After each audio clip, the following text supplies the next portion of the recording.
Pemerintah akan menetapkan aturan baru bagi warga yang ingin menukar minyak lamak dengan harga murah, yaitu harus menunjukkan kartu tanda pengenal.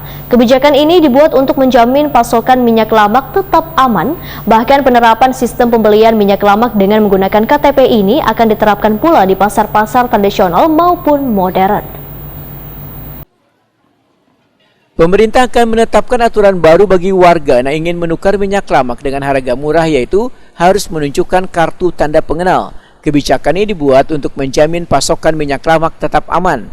Bahkan penerapan sistem pembelian minyak lamak dengan menggunakan KTP ini akan diterapkan pula di pasar-pasar tradisional maupun modern. Kepala Bidang Perdagangan Dinas Perdagangan dan Perindustrian Banjarmasin Rahman Rahim Wahitakuni Prima TV jelang tengah hari Senin 23 Mei 2022 memandahkan kebijakan pemerintah pusat terkait aturan baru yang menerapkan sistem pembelian minyak lamak menggunakan KTP belum berlaku di Banjarmasin lantaran ketersediaan minyak lamak curah maupun kemasan masih melimpah. Harga minyak lamak curah pun hingga ini masih di kisaran Rp14.000 seliternya, sedangkan harga minyak lamak kemasan mengikuti harga keekonomian di pasaran yaitu Rp23.000 sampai Rp24.000 seliternya.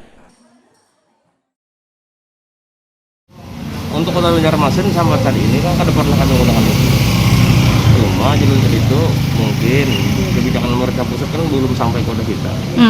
Khusus untuk Kota Banjarmasin belum bisa dilaksanakan. Apalagi yang kemasan. Iya. Kalau untuk yang curah tak mungkin aja. Tapi kebutuhan kita kan cukup aja. Kadang kayak di daerah lain kayak di Jawa kan. Kalau kita ini cukup untuk kebutuhan. Apalagi minyak goreng curah kan harganya cuma Rp14.000.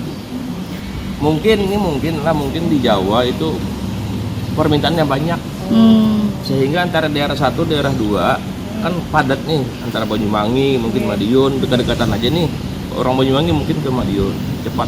Kalau kita kan butuh supply-nya banyak, permintaannya sedikit, kan perlu itu. Jadi di Banjarmasin belum ada kebijakan seperti itu malah. Pak, untuk saat ini ketersediaan minyak Pak? Oh, itu cukup.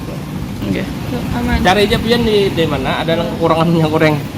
Ada insya Allah. Tapi untuk harga masih 14. Rahman Rahim menambahkan, kebijakan pembelian minyak lamak dengan menggunakan KTP yang diberlakukan pemerintah hanya di daerah yang pasokan minyak lamaknya kadar terpenuhi.